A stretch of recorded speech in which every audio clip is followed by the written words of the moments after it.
I'm going to do story time. We're going to start out singing a song. Do you want to sing a song with me? We're going to do head and shoulders, knees and toes. Do you know that one? Christian, do you want to come over here? He'll be in. Alright. Well, do you want to do it with me? Can you do it? Head and shoulders, knees and toes, knees and toes. Head and shoulders, knees and toes, knees and toes. Eyes and ears and mouth and nose. Head and shoulders, knees and toes, knees and toes. Very good. Alright, I'm going to start off telling the story of the tortoise and the hare. The hare was very self-centered. He believed that he was the most attractive looking animal in all of the land. He would spend hours every day looking at himself in the mirror and saying, "Look at my beautiful ears. Look at my cute little pink nose. Look at my nice buck teeth." The hare also believed that he was the fastest animal in all of the land. He would say, "I'm the fastest." One day, when he was walking through the woods, he heard the turtles talking to each other, and they were saying, "Cousin Tortoise is the fastest in all the land. He wins all the races." And the hare came up and said, "Ha! Everyone knows I am the fastest animal in all the land. I challenge Cousin Tortoise to a race." So the next day, the tortoise met the hare in the field, and the tortoise said, "I am the tortoise. Are you ready to race?" And the hare said, "I am always ready to race." So they got together and they lined up, and Mama Raccoon lifted up her tail and said, "On your mark, get set, go." And the hare took off and left the tortoise in the dust. But the tortoise never wavered from the race. He always kept a steady pace. Oh, I'm sorry. Pretty soon, the hare had left the tortoise way behind. So the hare figured he had plenty of time to take a break. So he stopped on the side and ordered himself a latte. And while he was sipping his latte, he noticed in the distance the tortoise was catching up, because the tortoise never wavered from the race. He always kept a steady pace. The rabbit said, "I gotta get out of here," and he took off like a bolt of lightning.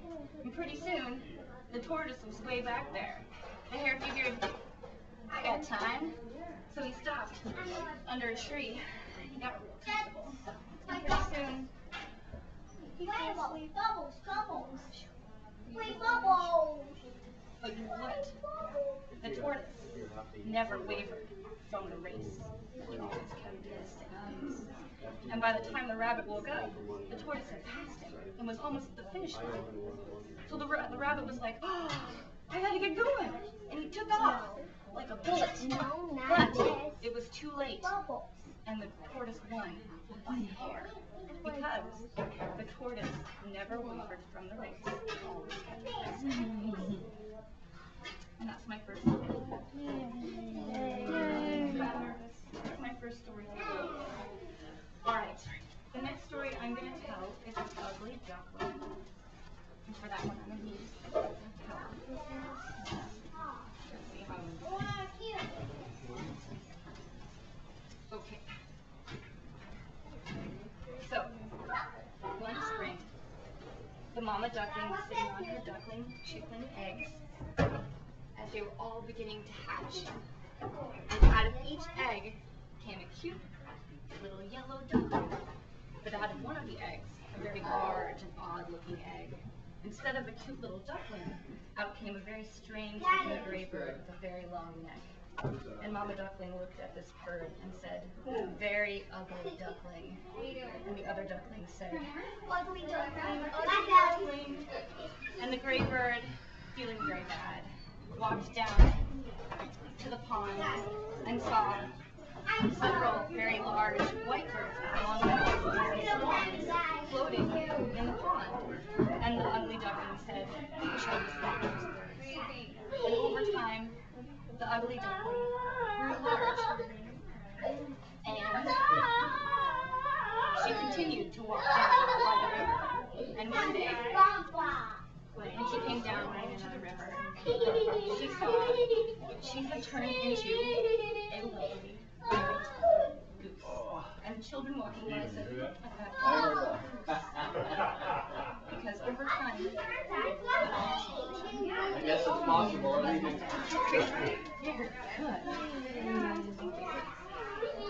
Alright, and now for my third story. Can we go around? I was going to tell the Lion and the Mouse. It's my mouse. And it starts out like this. So you don't want to listen to the story? I think someone else did that. Sorry.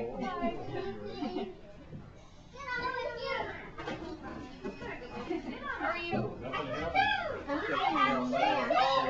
Go in there then. You can pass right on.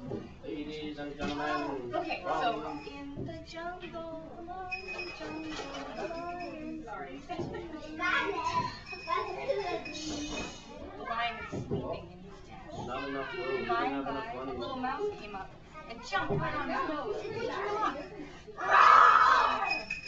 He grabbed the mouse with his paws and said, "You should not wake up a lion when he's taking a nap." And the mouse said, "Let me go.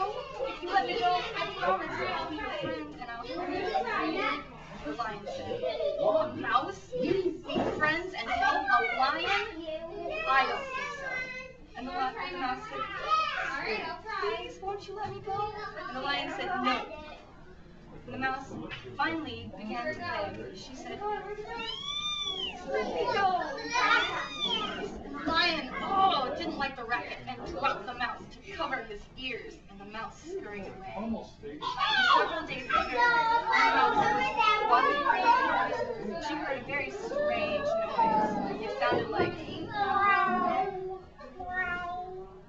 cat that was chewing.